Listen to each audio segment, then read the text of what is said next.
Hi all, iPlus training സൊല്യൂഷൻസിൻ്റെ പുതിയൊരു വീഡിയോയിലേക്ക് സ്വാഗതം.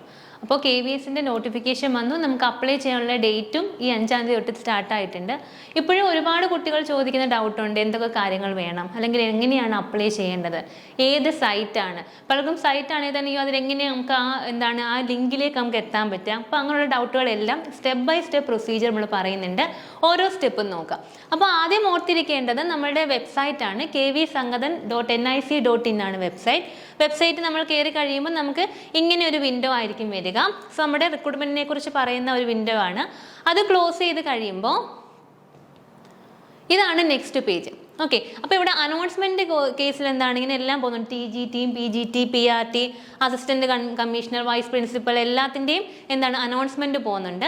അതിൽ നിങ്ങൾ ഏതാണോ എടുക്കുന്നത്, നിങ്ങൾ PGT ആണ് അപ്ലൈ ചെയ്യേണ്ടെങ്കിൽ PGTയുടെ click here to apply for the post graduate teacher എന്ന് പറഞ്ഞിട്ടുണ്ടാവും, അത് ക്ലിക്ക് ചെയ്യുക. അതല്ല TGT ആണെങ്കിൽ അല്ലെങ്കിൽ പ്രൈമറി ടീച്ചർ ആണെങ്കിൽ അതിൻ്റെ നിങ്ങൾക്ക് ഏതാണോ, നിങ്ങൾ ഏത് ലിങ്കിലാണോ അപ്ലൈ ചെയ്യാൻ പോകുന്നത് ആ ലിങ്ക് ക്ലിക്ക് ചെയ്യാം. അപ്പം നമുക്ക് പറയുന്നുണ്ട് ഒരു എക്സ്റ്റേണൽ വെബ്സൈറ്റിലേക്ക് നമ്മൾ പോകുമെന്ന് പറയും. അവിടെ നമ്മൾ ഓക്കെ ക്ലിക്ക് ചെയ്യുക. ഓക്കെ ക്ലിക്ക് ചെയ്യുമ്പോൾ നമ്മൾ പോകുന്നത് ഇങ്ങനെ എക്സാമിനേഷൻ സർവീസിൻ്റെ ഒരു വിൻഡോയിലേക്കാണ്. ഇവിടെ നിങ്ങൾ ഓൾറെഡി രജിസ്റ്റർ ചെയ്ത കാൻഡിഡേറ്റ്സ് ആണെങ്കിൽ നിങ്ങൾക്ക് എന്തുണ്ടാകും, നിങ്ങളുടെ ആപ്ലിക്കേഷൻ നമ്പറും പാസ്വേഡും ഒക്കെ ഉണ്ടാകും. സെക്യൂരിറ്റി പിൻ അടിച്ച് കയറാം. ഇനി അതല്ല, പുതിയതായിട്ട് അപ്ലൈ ചെയ്യുന്ന ഒരു കാൻഡിഡേറ്റ് ആണെങ്കിൽ ഇവിടെ എന്ത് ചെയ്യുക, ന്യൂ രജിസ്ട്രേഷനിൽ ക്ലിക്ക് ചെയ്യുക. ഓക്കെ, അതിന് മുമ്പ് നമ്മൾ ഏത് റിക്രൂട്ട്മെന്റ് PGT ആണെങ്കിൽ ആ ലിങ്ക് ആകുമ്പോൾ നമുക്ക് പിന്നെ പോകുന്ന ഏതിലേക്കായിരിക്കും, PGTയുടെ അപ്ലൈ ചെയ്യേണ്ട ലിങ്ക് ആയിരിക്കും. TGT, PRT ആണെങ്കിൽ അതിൻ്റെ ലിങ്കിലേക്കായിരിക്കും നമ്മൾ പോവുക. ഓക്കെ, സോ ഇവിടെ ന്യൂ രജിസ്ട്രേഷൻ കൊടുക്കുക. അപ്പം നമുക്ക് കുറേ ഇൻഫർമേഷൻ വരും. അപ്പം അവർ പറയുന്നുണ്ട് ഡൗൺലോഡ് ഇൻഫർമേഷൻ ബുള്ളറ്റിൻ. അപ്പോൾ എല്ലാ ഡീറ്റെയിൽസും ഉണ്ട്, അതിനകത്ത് എങ്ങനെ അപ്ലൈ ചെയ്യണം, ഫോട്ടോയുടെ സൈസ് എത്രയാണ്, സിഗ്നേച്ചർ സൈസ് എത്രയാണ്, അങ്ങനെയുള്ള കാര്യങ്ങളെല്ലാം പറയുന്നുണ്ട്. അതിന് താഴെയായിട്ട് നമുക്ക് ഫീ ഡീറ്റെയിൽസ് ഒക്കെ കാണാൻ കഴിയും. ഓക്കെ, അപ്പോൾ ഫീ ഡീറ്റെയിൽസ് നോക്കാം. ഫീ ഡീറ്റെയിൽസ് നോക്കി ലാസ്റ്റ് വരുമ്പോൾ നമ്മളുടെ എന്താണ് ഈ ബോക്സിൽ നമ്മൾ ടിക്ക് ചെയ്തതിന് ശേഷം ക്ലിക്ക് ഹിയർ ടു പ്രൊസീഡ് കൊടുക്കുക.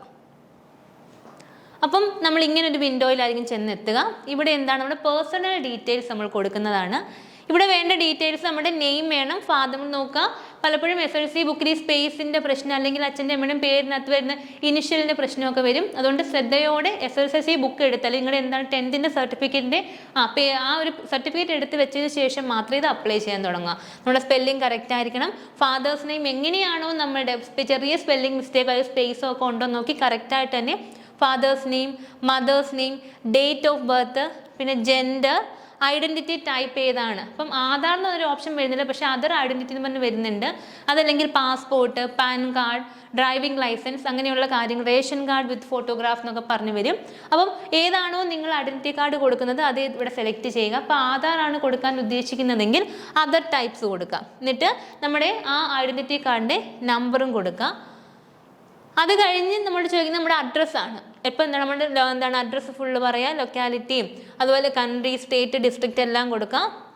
പിന്നെ ഇമ്പോർട്ടൻ്റ് ആയിട്ട് വേണ്ടത് നമ്മുടെ ഇമെയിൽ അഡ്രസ്സ്. നമ്മൾ ആദ്യമേ അവർ പറയുന്നുണ്ട്, സ്വന്തമായിട്ട് ഇമെയിൽ ഇല്ലാത്തൊരു വ്യക്തിയാണെങ്കിൽ ഇതിന് മുമ്പ് സ്വന്തമായിട്ട് ഇമെയിൽ ID ക്രിയേറ്റ് ചെയ്തതിന് ശേഷം മാത്രമേ അപ്ലൈ ചെയ്യാമെന്ന് പറയുന്നുണ്ട്. സോ നമ്മുടെ ഇമെയിൽ അഡ്രസ്സ് രണ്ടാമത് കൺഫേം ചെയ്യുക. അതുപോലെ തന്നെ നമ്മുടെ മൊബൈൽ നമ്പർ, അതിലേക്കായിരിക്കും നമുക്ക് OTPയും ഡീറ്റെയിൽസും ഒക്കെ വരുന്നത്. സോ മൊബൈൽ നമ്പറും നമ്മൾ എന്ത് ചെയ്യുക, കൺഫേം ചെയ്ത് കൊടുക്കണം. പിന്നെ ലാൻഡ് ലൈൻ കൊടുക്കണമെന്നില്ല, അത് വലിയ ഇമ്പോർട്ടൻ്റ് ഉള്ള കാര്യമല്ല. ലാൻഡ് ലൈൻ കൊടുത്തില്ലെങ്കിലും കുഴപ്പമില്ല, ഉണ്ടെങ്കിൽ നിങ്ങൾക്ക് ലാൻഡ് ലൈൻ നമ്പറും കൊടുക്കാം. ഇനി പിന്നെ പെർമനന്റ് അഡ്രസ്സ് ചോദിക്കുന്നുണ്ട്. അത് നിങ്ങളുടെ സെയിം തന്നെയാണെങ്കിൽ നിങ്ങൾക്ക് ബോക്സ് ടിക്ക് ചെയ്യാം. അതല്ല വ്യത്യസ്തമാണെങ്കിൽ നിങ്ങൾക്ക് ചെയ്യാതെ എന്ത് ചെയ്യാം, പെർമനന്റ് അഡ്രസ്സ് നമുക്ക് വേറെ കൊടുക്കാം. പിന്നെ പാസ്വേഡ് പറയുന്നുണ്ട്. പാസ്വേഡ് 8 മുതൽ 13 വേർഡ്സ് വരെ, ലെറ്റേഴ്സ് വരെ പാടുള്ളൂ. അതുപോലെ തന്നെ സ്പെഷ്യൽ ക്യാരക്ടേഴ്സ് വേണം, സ്മോൾ ലെറ്റർ എന്താണ്, ക്യാപിറ്റൽ ലെറ്റേഴ്സ് വേണം, നമ്പേഴ്സ് വേണം എന്നൊക്കെ പറയുന്നു. അങ്ങനെ സ്ട്രോങ് ആയ ഒരു പാസ്വേഡ് കൊടുക്കുക. പിന്നെ ഓർത്തിരിക്കുക, പാസ്വേഡ് കൊടുക്കുമ്പോൾ അത് എവിടെയെങ്കിലും എഴുതി സൂക്ഷിക്കുക. ഒന്നീ നമ്മുടെ ഫോണിൽ തന്നെ എന്ത് ചെയ്യാം, നോട്ട്സ് ആയിട്ട് എടുക്കുക, അല്ലെങ്കിൽ നമുക്ക് ഏറ്റവും അടുത്തവർക്ക് നമുക്ക് എന്ത് ചെയ്യാം, KVS പാസ്വേഡ് എന്ന് പറഞ്ഞ് നമുക്ക് സെൻഡ് ചെയ്യുകയും ചെയ്യാം. അതുപോലെ ആപ്ലിക്കേഷൻ നമ്പർ ആണെങ്കിൽ നിങ്ങൾ എഴുതി സൂക്ഷിക്കുക. നമുക്ക് അവസാനമൊക്കെ വരുമ്പോൾ എന്താണ് ആപ്ലിക്കേഷൻ നമ്പർ കൊടുത്തായിരിക്കും നമുക്കിത് നമ്മുടെ അക്കൗണ്ട് ഓപ്പൺ ചെയ്യേണ്ടതും അഡ്മിറ്റ് കാർഡ് ഡൗൺലോഡ് ചെയ്യാനൊക്കെ നമുക്ക് ഈ ആപ്ലിക്കേഷൻ നമ്പറും പാസ്വേഡും ആവശ്യമാണ്. അത് കഴിഞ്ഞിട്ട് എന്താണ് സെക്യൂരിറ്റി ആൻസർ ചോദിക്കും. നമ്മുടെ ഫേവറേറ്റ് പെറ്റാണ് ഏതാണെന്നോ അല്ലെങ്കിൽ ഫേവറേറ്റ് ബുക്ക് ഏതാണ്, അങ്ങനെയുള്ള ക്വസ്റ്റ്യൻസ് ആണ്. സോ ആ ക്വസ്റ്റ്യനും അതിൻ്റെ ആൻസറും സെക്യൂരിറ്റി ക്വസ്റ്റ്യൻ്റെ ആൻസറും കൊടുക്കുക. പിന്നെ ഈ സെക്യൂരിറ്റി പിൻ തെറ്റാതെ അടിച്ചു കൊടുത്തിട്ട് സബ്മിറ്റ് കൊടുത്തു കഴിയുമ്പോൾ നമ്മൾ ഇങ്ങനെ ഒരു പേജിലേക്ക് വരും. സോ ഇവിടെ പാസ്വേഡിൻ്റെ അതിനു മുമ്പ് പാസ്വേഡിൻ്റെ കാര്യങ്ങളാണ് പറഞ്ഞത്. 8 മുതൽ 13 ക്യാരക്ടേഴ്സ് വരെ ആകാൻ പാടുള്ളൂ.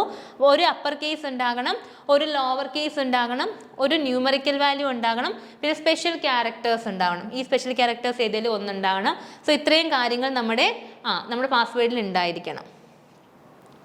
പിന്നെ നമ്മളിതെല്ലാം ചെയ്ത് കഴിയുമ്പോൾ എന്താണ്, നമുക്ക് ഇങ്ങനെയൊരു രജിസ്ട്രേഷൻ ഫോം നമുക്ക് കിട്ടും. ഇതിൽ നമ്മുടെ ഡീറ്റെയിൽസ് ഒക്കെ ഉണ്ടാകും.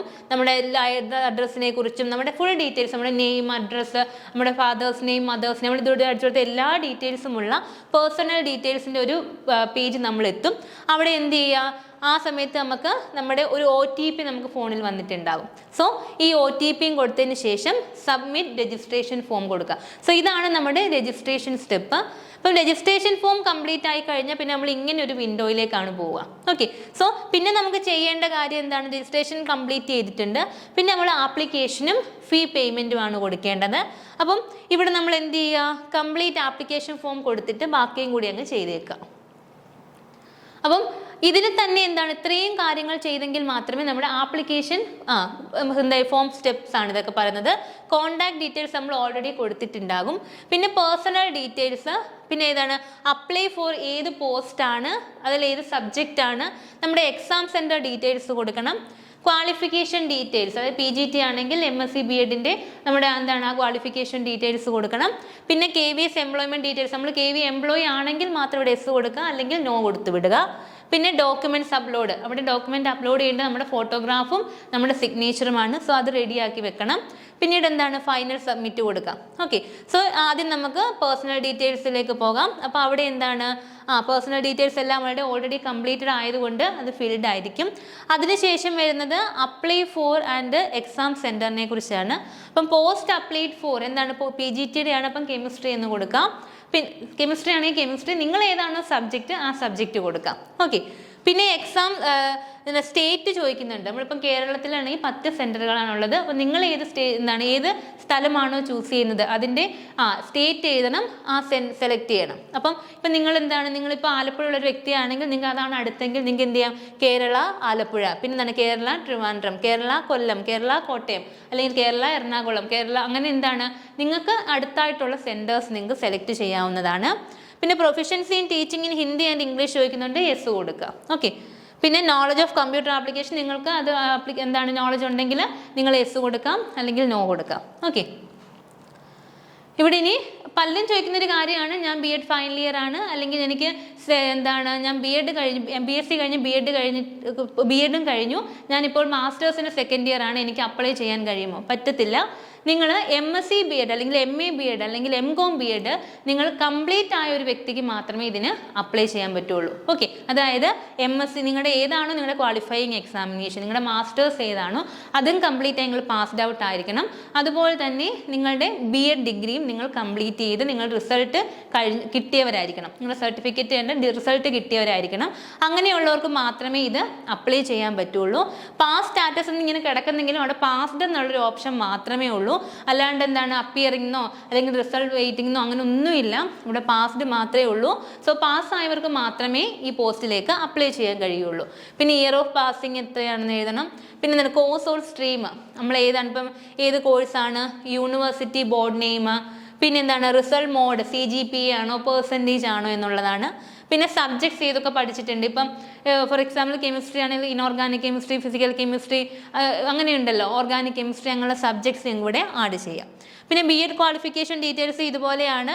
പാസ് സ്റ്റാറ്റസ് പാസ്ഡ്, പിന്നെ ഇയർ ഓഫ് പാസിംഗ് എന്നാണ്, കോഴ്സ് ഓർ സ്ട്രീം ഏതാണ്, ഇപ്പം B.Ed നാച്ചുറൽ സയൻസ് ആണോ, B.Ed ഫിസിക്കൽ സയൻസ് ആണോ, B.Ed ഇംഗ്ലീഷ് അങ്ങനെ ഉണ്ടല്ലോ. അപ്പം ആ സ്ട്രീം കൊടുക്കുക, അതിൻ്റെ യൂണിവേഴ്സിറ്റി കൊടുക്കുക. അതിലും ഇതുപോലെയുണ്ട് റിസൾട്ട് മോഡ് എങ്ങനെയാണ്, സബ്ജക്ട്സ് ഒക്കെ ചോദിക്കുന്നുണ്ട്, അതും നമുക്ക് കൺഫേം കൊടുക്കാം.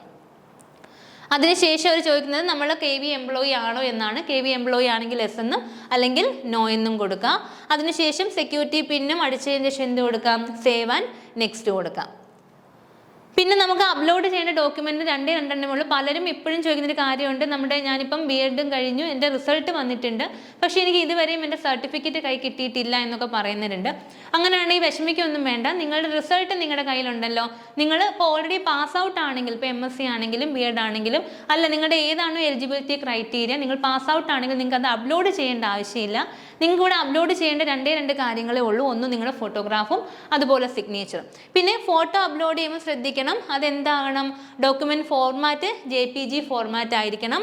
മിനിമം സൈസ് 10 KB ഉണ്ടാവണം, മാക്സിമം സൈസ് 200 KB ആയിരിക്കും. സോ ഇവിടെ ചൂസ് ഫയൽ കൊടുക്കാം. അപ്പോൾ ഇവിടെ അപ്ലോഡ് എന്നും പറഞ്ഞൊരു ഓപ്ഷൻ വരും. സോ ഇത് അപ്ലോഡ് കൊടുത്തു കഴിയുമ്പോൾ നമുക്ക് ഇവിടെ എന്ത് കാണാം, നമ്മുടെ ഫോട്ടോ കാണാം. അല്ലെങ്കിൽ ഇപ്പോൾ സൈസ് വേരിയേഷൻ ഒക്കെ ഉണ്ടെങ്കിൽ അവർ പറയും എന്താണ്, ഒന്നുകിൽ 10 KB കുറവാണ്, അല്ലെങ്കിൽ 200 KB കൂടുതലാണെന്ന് പറയും. അങ്ങനെയാണെങ്കിൽ സൈസ് അഡ്ജസ്റ്റ് ചെയ്തിട്ടുള്ള പുതിയ ഇമേജ് ആഡ് ചെയ്യുക.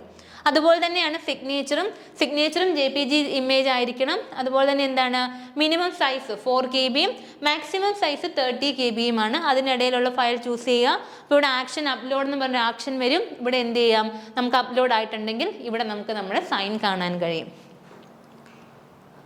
പിന്നെ റിവ്യൂ ചെയ്യാൻ, ഫൈനൽ സബ്മിറ്റിന് മുമ്പ് എല്ലാ കാര്യങ്ങളും റിവ്യൂ ചെയ്യാനുള്ള പേജാണ്.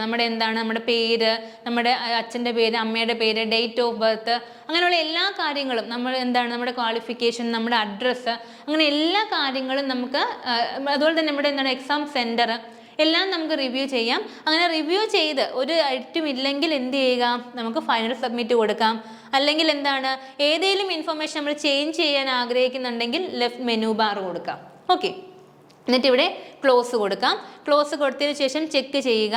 പിന്നെ നമ്മുടെ ഇമെയിൽ ID വെരിഫൈ ചെയ്യാൻ ഒരു പറയും. അപ്പം രജിസ്റ്റേർഡ് ഇമെയിൽ ID ഏതാണ്, സെക്യൂരിറ്റി പിൻ ചോദിക്കും. ഓക്കെ, ഈ സെക്യൂരിറ്റി പിൻ കൊടുത്തു കഴിയുമ്പോൾ സബ്മിറ്റ് കൊടുക്കുക. സോ അവിടെ നമുക്ക് ബാക്ക് നമ്മുടെ ഹോമിലേക്ക് പോകാം. പിന്നെ നമുക്ക് ഇത്രയും ഭാഗം നമ്മൾ കംപ്ലീറ്റ് ആയി കഴിയുമ്പോൾ പിന്നെ നമുക്ക് ചെയ്യാനുള്ളത് ഫീ പേയ്മെൻ്റ് ആണ്. ഓക്കെ, സോ ഫീ പേയ്മെൻറ്റ് എത്രയാണോ നിങ്ങളുടെ കാറ്റഗറി അനുസരിച്ചുള്ള എമൗണ്ട് ഇവിടെ കാണും. ഇപ്പം PRT ആണെങ്കിൽ, PGT ആണെങ്കിൽ, TGT പല എമൗണ്ടാണ് ഫീസ് വരിക. അപ്പം ആ എമൗണ്ട് എത്രയാണെന്ന് കാണും. പേ എക്സാമിനേഷൻ ഫീസ് എന്നുള്ള ക്ലിക്ക് ചെയ്യുക. അതിനുശേഷം ഇവിടെ ഓൺലൈൻ പേയ്മെൻറ്റ് മാത്രമേ ഉള്ളൂ, നമുക്ക് ഓഫ്ലൈനായിട്ട് പേ ചെയ്യാൻ പറ്റത്തില്ല. അപ്പം ഡെബിറ്റ് കാർഡോ ക്രെഡിറ്റ് കാർഡോ നെറ്റ് ബാങ്കിങ്ങോ യൂസ് ചെയ്തിട്ട് നമുക്ക് പേ ചെയ്യാം. പ്രൊസീഡ് ഫോർ പേയ്മെൻറ്റ് കൊടുക്കാം. ഇവിടെ നമ്മുടെ ഡീറ്റെയിൽസ് ഒക്കെ വരും. എത്രയാണ് name, application number, date of birth, amount paid നമ്മുടെ കസ്റ്റമർ ID വരും. ഇവിടെ നിന്ന് നമ്മുടെ ഫീ കളക്ഷൻ്റെ HDFC ബാങ്ക് പേയ്മെൻറ്റ് ഗേറ്റ്വേ ആണ്. എന്ന് വെച്ചാൽ നിങ്ങൾ വിചാരിക്കരുത് HDFCയുടെ കാർഡ് വെച്ച് മാത്രമേ പറ്റൂ വിചാരിക്കരുത്. ഏതൊരു ഡെബിറ്റ് കാർഡും ക്രെഡിറ്റ് കാർഡും നെറ്റ് ബാങ്കിങ് ഫെസിലിറ്റി നമുക്കിവിടെ യൂസ് ചെയ്യാം. സോ ഇത് നമ്മൾ സെലക്ട് ചെയ്യുക. സെലക്ട് ചെയ്ത് പ്രൊസീഡ് ഫോർ പേയ്മെൻറ്റ് കൊടുക്കുമ്പോൾ ഇങ്ങനെ ഒരു HDFCയുടെ ക്രെഡിറ്റ് ഡീറ്റെയിൽസ് വരുന്ന ഒരു പേജിലേക്ക് നമ്മൾ ചെല്ലും. ഇവിടെ നിങ്ങൾ ഓർത്തിരിക്കുക, 15 മിനിറ്റിനുള്ളിൽ നമ്മൾ ഈ പേയ്മെൻറ്റ് കംപ്ലീറ്റ് ആക്കിയിരിക്കണം. ഓക്കെ, സോ പേ വിത്ത് കൊടുക്കാം. നിങ്ങൾക്ക് HDFC ബാങ്ക് ക്രെഡിറ്റ് കാർഡോ ഡെബിറ്റ് കാർഡോ ഉണ്ടെങ്കിൽ അത് യൂസ് ചെയ്യാം. അതല്ല മറ്റ് ബാങ്ക് ക്രെഡിറ്റ് കാർഡ് ആണെങ്കിൽ ക്രെഡിറ്റ് കാർഡെന്നോ, അല്ല ഡെബിറ്റ് കാർഡ്, മിക്കവാറും ഡെബിറ്റ് കാർഡ് ആയിരിക്കും കാണുക. സോ എന്തെടുക്കുക, other bank debit card choose ചെയ്യുക. അതല്ല നെറ്റ് ബാങ്കിങ് നിങ്ങൾക്ക് ചൂസ് ചെയ്യാം. അത് ചൂസ് ചെയ്ത് കഴിയുമ്പോൾ നമ്മുടെ ഡീറ്റെയിൽസ് കൊടുക്കാനുള്ളൊരു പേജ് വരും. കാർഡ് നമ്പർ, നമ്മുടെ ഡേറ്റ് എന്താണ്, CVV എന്താണ്, നെയിം ഓൺ ദി കാർഡ്, ഇതെല്ലാം കൊടുത്തു കഴിയുമ്പോൾ നമുക്ക് അവിടെ OTP വരുന്നുണ്ടാവും. അവിടെ OTP പേജ് വരുന്നുണ്ടാവും. അവിടെ നമ്മുടെ മൊബൈൽ നമ്പറിൽ വരുന്ന OTPയും അടിച്ചു കൊടുത്തു കഴിയുമ്പോൾ നമുക്ക് എന്ത് കിട്ടും, നമ്മുടെ ഫീ പേയ്മെൻറ്റ് കംപ്ലീറ്റ് ആയിട്ടുണ്ട്. സോ നമുക്ക് നമ്മുടെ പേയ്മെൻറ്റും കംപ്ലീറ്റ് ആയി കഴിഞ്ഞാൽ പിന്നെ ശ്രദ്ധിക്കണം, എല്ലാവരും ഈ ഡൗൺലോഡ് കൺഫർമേഷൻ പേജ് കൊടുക്കുക. ഓക്കെ, സോ നമുക്ക് എന്ത് ചെയ്യും, ഇങ്ങനെ ഒരു പേജിലേക്കായിരിക്കും, വലിയൊരു ഷീറ്റാണ്, നമ്മുടെ എല്ലാ ഡീറ്റെയിൽസും ഉള്ള ഒരു പേജിലേക്കായിരിക്കും കടന്നു ചെല്ലുക. സോ ഈ പേജിൽ എത്തിക്കഴിഞ്ഞാൽ നിങ്ങൾക്ക് ഇമെയിൽ കൺഫർമേഷൻ പേജ് കൊടുക്കാം. അപ്പോൾ ഈ കൺഫർമേഷൻ പേജ് എന്ത് ചെയ്യും, നിങ്ങളുടെ ഇമെയിലിൽ കിട്ടിയിരിക്കും. അതേസമയം തന്നെ നിങ്ങളുടെ ഫോണിലാണെങ്കിലും ലാപ്ടോപ്പിലാണെങ്കിലും എന്ത് ചെയ്യും, നിങ്ങൾ ഡൗൺലോഡ് ചെയ്ത് സൂക്ഷിച്ചേക്കാം. ഓക്കെ, നമുക്ക് പെട്ടെന്നുള്ള ആവശ്യത്തിന് അത് ഡൗൺലോഡ് ചെയ്തും സൂക്ഷിച്ചേക്കാം. നമ്മുടെ ഇമെയിലിലേക്കും ഈ കൺഫർമേഷൻ പേജ് ഡൗൺലോഡ് PDF ഫോർമാറ്റിൽ തന്നെ ചെയ്യുന്നുണ്ടാവും. ഓക്കെ, സോ ഇത്രയുമാണ് നമ്മളുടെ ഈ എങ്ങനെയാണ് പ്രൊസീജിയർ. പലരും കുഞ്ഞു കുഞ്ഞു കാര്യങ്ങൾ ഡൗട്ട് ചോദിക്കുന്നത് കൊണ്ടാണ് ഇങ്ങനെ ഒരു വീഡിയോ ചെയ്തത്. നിങ്ങളപ്പോൾ തീർച്ചയായിട്ടും 26-ാം തീയതി വരെ നമുക്ക് ഡേറ്റ് ഉണ്ടെങ്കിലും അതുവരെ വെയിറ്റ് ചെയ്യാതെ ഇപ്പോൾ തന്നെ നിങ്ങൾക്ക് ആദ്യം തന്നെ എന്ത് ചെയ്യുക, അപ്ലൈ ചെയ്യുക. കുറച്ചുകൂടെ കഴിയുമ്പോൾ എന്തെങ്കിലും നമ്മുടെ സൈറ്റ് ബിസി ആകും, ഒരു പക്ഷേ നമുക്ക് ചെയ്യാൻ കഴിയാതെ വരും. അതുകൊണ്ട് വളരെ എളുപ്പം തന്നെ ചെയ്യാൻ നമുക്ക് 20-ാം തീയതിക്ക് മുമ്പെങ്കിലും നിങ്ങളിത് അപ്ലൈ ചെയ്യാൻ ശ്രമിക്കുക. അപ്പോൾ all the best. Thank you.